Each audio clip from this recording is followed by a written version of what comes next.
الیوم اکملت لکم دینکم واتممت علیکم نعمتی ورضیت لکم الاسلام دینا. آج کے دن ہم نے تمہارا دین، تمہارے لیے دین کو مکمل کر دیا، اپنی نعمت تم پر تمام کر دی اور اسلام کو ایز اے ریلیجن تمہارے لیے پسند کیا دین کے طور پر. ان الدین عند اللہ الاسلام، اللہ کے حضور ایکسیپٹیبل ریلیجن صرف اسلام ہے. اچھا، یہ جو آیت ہے نا جی، اس آیت کے حوالے سے بھی سنی شیعہ کنفلکٹ پایا جاتا ہے. اہل تشیع کہتے ہیں یہ آیت نازل ہوئی ہے غدیر خم کے موقع پر، جو نبی علیہ السلام نے سیدنا علی کا ہاتھ بلند کیا تھا، من کنت مولاہ فہذا علی مولاہ. مسند احمد میں حدیث ہے، جامع ترمذی میں ہے، سنن نسائی الکبریٰ کے اندر، کئی کتابوں میں.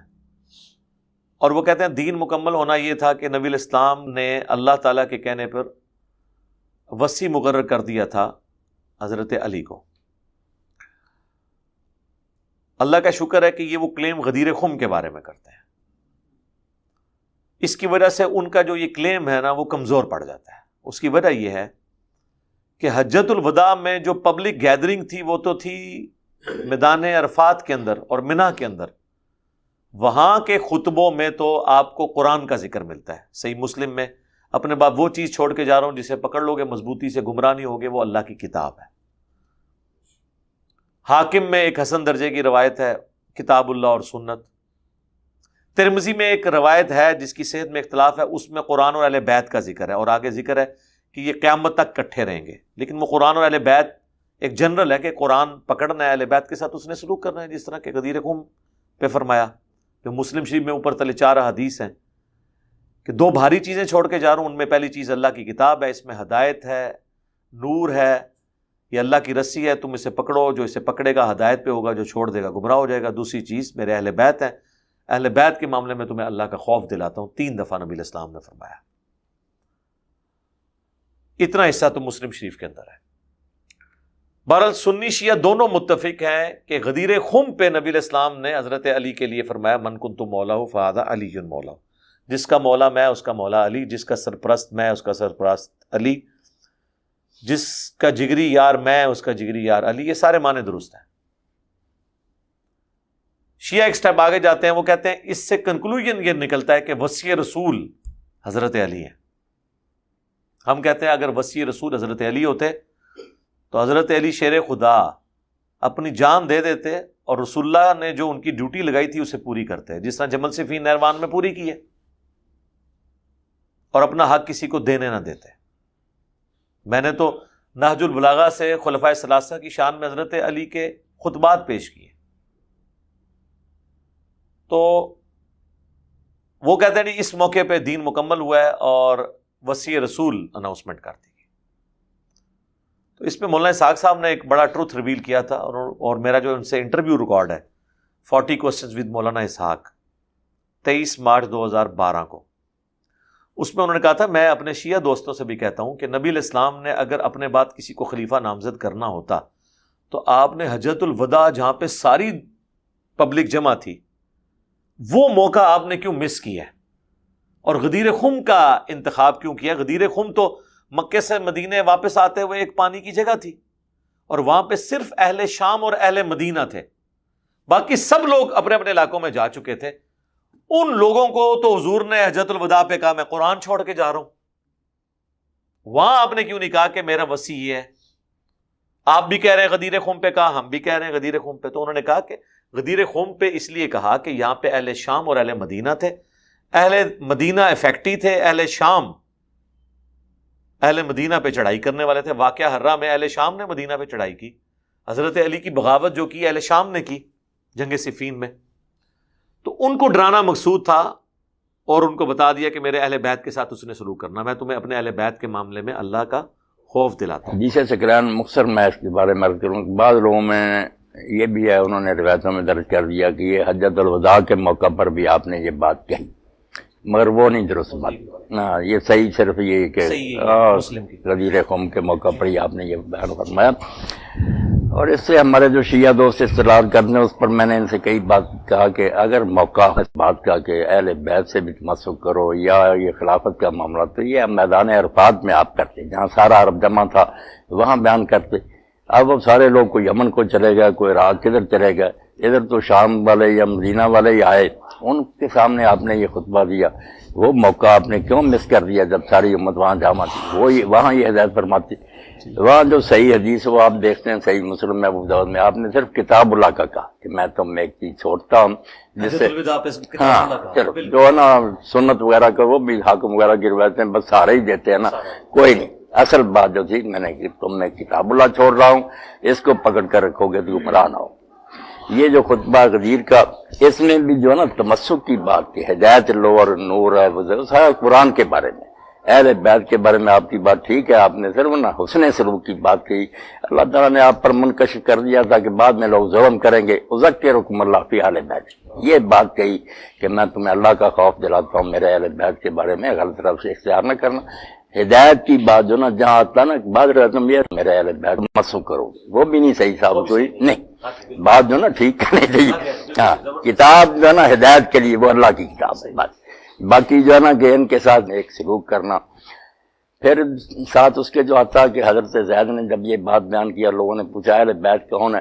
اب جو شیعہ حضرات کا کہنا اس میں تو پھر 12 امام جو آل علی تھے ان وغیرہ یا امامت کی بات ہوتی، یہ تو کہا کہ یہ سارے اس میں داخل ہے جو آپ نے سکران میں کہا کہ میری اطرت آل جعفر بھی ہے، آل عقیل بھی ہے، تو یہ خلافت وغیرہ سے یا یہ دین کے لیے تمسک کی بات نہیں، یہ صرف آنے والے واقعات کے بارے میں نا امت کو ذرا ہدایت۔ وہ جیسے علامہ مناوی لکھتے ہیں کہ امت نے اس کے بالکل برعکس کیا، جو آپ نے تاکید کی نا اس کے الٹ کیا کہ کچھ شہید کر دیے گئے، کچھ قیدی بنا لیے گئے، کسی کو در بدر پھرایا گیا، ظلم تو محمد علی بھائی بہت کیا نا، آپ کی اس وصیت پر عمل نہ کیا تو ذکرکم اللہ بعد، ظلم جو کر سکتے تھے نا وہ کیا، اور وہ ظلم ہی آج تک نا امت کو پھر ایک نہیں ہونے دیتا، کیونکہ جن لوگوں کے دل زخمی ہیں کہ یا رسول اللہ کی اولاد کے ساتھ ان کلمہ گو نے کیا، بات ان کی بھی ٹھیک ہے، یہ دوسرے مسلمان ان کا لحاظ نہیں کرتے کہ ان کی کوئی ذاتی دشمنی نہیں کسی سے، وہ بیچارے غمزدہ ہیں کہ حضور کے بعد یار اس طرح کیوں سلوک کیا گیا، کوئی زہر سے مار دیا گیا، کسی کا سر قلم کر کے علاقوں میں گوایا گیا۔ اب یہ بات تو دل سود ہی، ہم ہزار پردہ ڈالیں دل تو جلتا ہے کہ کلمہ گو کا یہ کام نہیں تھا۔ اور میں یہاں صرف ماہر القادری کا ایک شعر جناب نقل کر دوں گا، ان کے ہاتھوں سے لٹی باغ رسالت کی بہار، جو نمازوں میں صدا پڑھتے رہے صلی اللہ، کافر مارتے نا جتنا دکھ نہ ہوتا، کلمہ پڑھ رہے اور پھر ایک آدمی جنت کے جوانوں کا سردار ہے تمہارے سامنے حدیث بیان کر رہا اور کہتا تمہارے اندر ابو سعید خدری جابر موجود، پوچھ لو حضور نے یہ میرے بارے میں فرمایا نہیں، کس نے نا پر مجھے قتل کرتے، مگر کوئی کسی نے نا رائے برابر اثر نہیں لیا۔ اس لیے وہ اہل بیت کے بارے میں تو صرف اتنا تھا کہ ان سے حسن سلوک کرنا، کتاب اللہ صرف ہدایت کے لیے۔ غدیر خم پہ خطبے کا کرنا ہی اس بات کی دلیل ہے کہ اس خطبے کا تعلق مستقبل میں آنے والے واقعات کے ساتھ تھا۔ نبی علیہ السلام کا وصی قرآن ہے، ہم حضرت ابوبکر صدیق کو نبی علیہ السلام کا وصی نہیں مانتے ہیں، خلیفۃ الرسول کہتے ہیں، اور خلیفۃ الرسول بھی رسول اللہ کے بنانے پہ نہیں، اجماع صحابہ پہ، جو سقیفہ بنی ساعدہ میں ہوا، اس میں کچھ مسئلہ مس ہینڈل بھی ہو، اس میں میری ویڈیو بھی دیکھ لیں، لیکن الٹیمیٹلی جب 6 مہینے بعد حضرت علی نے بیعت کر لی تو وہ اسٹیبلش ہو گیا، آج کی ڈیٹ میں وہ ایشو کنکلوڈڈ ہے۔ اس اعتبار سے وصی صرف قرآن ہے، کیونکہ رسول اللہ کا وصی وہ ہوگا جو قیامت تک کے لیے باقی رہے۔ نبی فوت ہوتے تھے تو اپنے بعد ایک وصی بناتے تھے اور سلسلہ چلتا تھا۔ چلیں ان کے وہ جو 12 اماموں والا ان کا کنسیپٹ ہے، وہ بھی تو آخری امام کو بھی تو غیابت میں گئے ہوئے 1200 سال ہو چکے ہیں، 1200 سال سے امت وصی رسول سے تو محروم ہے، نہ کوئی ان کا واٹس ایپ نمبر ہے کہ ہم ان سے بات کر لیں، کوئی میسج نہیں کر سکتے۔ جب یہ میں باتیں کرتا ہوں کہتے ہیں اماموں کی توہین کر رہا ہے، بھائی آج کے ماڈرن دور میں اسی طریقے سے بات ہوگی نا یار، اس میں توہین والی کون سی بات ہے؟ جب ایک بندہ سامنے آنے کے لیے تیار نہیں ہے، سارے شاہ جی الویخ رہے ہیں، شاہ جی تک ایک سور ہے، جب ایک بندہ سامنے آنے کے لیے تیار نہیں ہے اور وہ امام بھی ہے تو ظاہر ہے کہ پھر میں اس سے رابطہ تو کروں گا نا، آپ کے رابطہ نمبر بھی نہیں، اور 1200 سال سے بغیر امامت کے امت گزر رہی ہے، اس کا مطلب ہے کہ امام کے بغیر بھی امت گزر سکتی ہے، امامت کے بغیر نہیں گزری، امام تو اللہ کے نبی دے گئے ہیں۔ یہ کتاب یہی تھی حجۃ الوداع پہ، یہی تھی غدیر قوم کے اوپر، یہی ہے وصی رسول۔ ہم نے تو کبھی کلیم نہیں کیا کہ حضرت ابوبکر جو ہیں وصی رسول ہیں، نہیں، قرآن ہے، کیونکہ وصی رسول اگر فوت ہو جائے تو اسے پھر نیکسٹ وصی اپنا بنانا ہوگا، اور یہ سلسلہ چلنا چاہیے، تو سلسلہ تو کوئی نہیں چلا، قرآن وصی رسول ہے قیامت تک کے لیے، یہ اللہ کے نبی کا خلیفہ ہے۔ تو لہٰذا یہ اس آیت کو اس سے ریلیٹ کرنا ہی غلط ہے، اور یہ آیت بھی غدیر خم پہ نازل نہیں ہوئی ہے، یہ میدان عرفات میں ہوئی ہے۔ اہل تشیع کہتے ہیں ہاں جی بعض روایتیں میدان عرفات کی ہیں، نازل وہاں ہوئی ہے، پڑھ کے آپ نے یہاں بتائی ہے۔ ہم کہتے ہیں چلے آپ کی یہ بات مان لیں، ہمارے نزدیک تو میدان عرفات میں نازل ہوئی، وہیں آپ نے اس کو بیان کیا۔ بخاری مسلم دونوں میں حدیث ہے، حضرت عمر کے پاس ایک یہودی آیا اور کہا کہ آپ کی کتاب میں ایک ایسی آیت ہے جو ہم پہ نازل ہوتی ہے، ہم اسے عید کا دن بنا لیتے، اور وہ یہ آیت ہے الیوم اکملت لکم دینکم، کہ دین تمام ہونے کا آپ کو خوشخبری دی گئی۔ تو حضرت عمر نے بڑا انٹلیکچوئل جواب دیا، انہوں نے کہا ہم خوب جانتے ہیں یہ آیت کب رسول اللہ پر نازل ہوئی، یہ آپ صلی اللہ علیہ وآلہ وسلم پر یوم عرفہ کے دن نازل ہوئی، 9 ذی الحجہ 10 ہجری کے اندر، اور اس دن جمعے کا دن تھا۔ حضرت عمر نے تو ڈھکے چھپے الفاظ میں میسج دیا۔ یہ حدیث جامعہ ترمذی میں آتی ہے، اس میں عبداللہ بن عباس کے پاس ایک یہودی آ کے کہتا ہے کہ یہ آیت جو آپ کی کتاب میں ہے نا ہم پہ نازل ہوتی تو ہم اسے عید کا دن بنا لیتے۔ تو حضرت ابن عباس نے کہا اللہ نے ہمیں پہلے ہی اس دن 2 عیدیں دی ہوئی تھی، ایک یوم عرفہ اور دوسرا جمعہ، تو یہ 2 عیدوں والے دن یہ آیت نازل ہوئی ہے۔ اب مجھے بتائیں یوم عرفہ کیا ہماری ڈکلیئرڈ عیدوں میں آتی ہے؟ جمعہ کیا ڈکلیئرڈ عیدوں میں آتی ہے؟ نہیں، لیکن ہم آنری طور پہ اسے عید کہتے ہیں۔ تو سر اگر کوئی میلاد شریف کو عید میلاد النبی کہہ لے آنری طور پہ تو کوئی نہیں چڑھنا چاہیے۔ کوئی غدیر خم کو عید غدیر کہہ لے، کوئی نہیں چڑھنا چاہیے۔ عید غدیر کہنے سے وہ عید وہ والی نہیں بن جانی جو 2 ہماری عیدیں ہیں۔ وہ شیعہ بھی 2 مان رہے ہیں، سنی بھی 2 ہی مان رہے ہیں۔ اس طرح بے شمار عیدیں بنائے، جمعہ 52 عیدیں تو جمعے کی بن گئی۔ جمعہ عید کا دن نہیں ہے مسلمانوں کے لیے، یہ ساری آنری طور پہ عیدیں ہیں۔ مین عیدیں وہی ہیں 2، تو آنری طور پہ جتنی کو بناتے ہیں یہ کوئی جھگڑا نہیں ہے۔ جھگڑا اصلی بات یہ ہے کہ اس میں سے آپ نے نکالنا کیا ہے۔ اگر آپ نے یہ نکالنا ہے کہ جی نبی الاسلام نے اپنا وصی بنایا کسی کو، تو پھر یہ بات پھر بالکل غلط ہو جائے گی۔ نبی الاسلام نے قرآن اپنا وصی بنایا ہے، بخاری مسلم دونوں میں حدیث ہے۔ عبداللہ ابن ابی اوفا سے کسی نے پوچھا کہ نبی الاسلام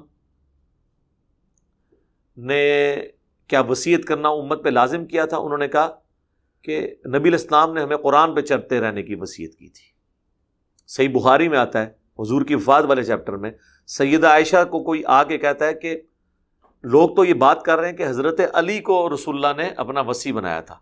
تو حضرت عائشہ نے کہا حضور کی وفات میری گود میں ہوئی ہے، اللہ کے نبی علیہ السلام نے کسی کے لیے اپنی وصیت نہیں فرمائی۔ حالانکہ یہ موقع تھا حضرت عائشہ یہ کہہ سکتی تھی کہ میرے باپ کو خلیفہ بنایا حضور، نہیں کہا۔ بلکہ اس سے بھی بڑھ کے صحیح مسلم میں حدیث ہے، کسی نے اما عائشہ سے پوچھا کہ آپ بتائیں کہ اگر اللہ کے نبی اپنا خلیفہ کسی کو بناتے تو کسے بناتے ہیں؟ اور انہوں نے کہا کہ میرا خیال ہے کہ حضرت ابو بکر کو بناتے ہیں۔ ان کا اس کے بعد فرمایا عمر کو۔ اس نے پوچھا اس کے بعد، تو کہا ابو عبیدہ ابن جرح کو۔ تو حضرت عائشہ نے کبھی کلیم نہیں کیا حضرت ابوبکر صدیق کو خلیفۃ الرسول یا وصی رسول، اس حوالے سے جو شیعہ اہل سنت پہ الزام لگاتے ہیں یا بعض اہل سنت کلیم کرتے ہیں۔ ہم خلیفۃ الرسول انہیں اس لیے نہیں مانتے کہ نبی نے اپنا خلیفہ بنایا ہے، خلیفۃ الرسول اس لیے مانتے ہیں کہ صحابہ نے چنا ہے۔ رہ گئے نمازیں پڑھنے والی بات، یا وہ کہتے ہیں جی بخاری میں حدیث ہے ابو بکر کے علاوہ سارے دروازے بند کر دو، وہ تو ترمذی میں حدیث ہے علی کے علاوہ سارے دروازے بند کر دو۔ وہ فضائل تو دونوں طرف موجود ہیں۔ نماز تو عبد الرحمن بن عوف کے پیچھے بھی حضور نے پڑھی ہے، ٹھیک ہے۔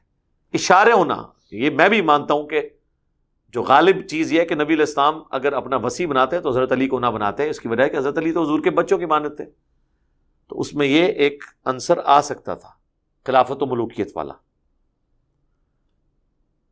تو اس معاملے میں زیادہ غلوف سے کام نہیں لینا چاہیے۔ میں نے 3 گھنٹے کی ویڈیو ریکارڈ کروائی ہے، وصی رسول کون ہے اور حدیث قرطاس کا تحقیقی جائزہ۔ وہ کہتے ہیں جی وفات کے وقت حضور نے کاغذ قلم مانگا تھا۔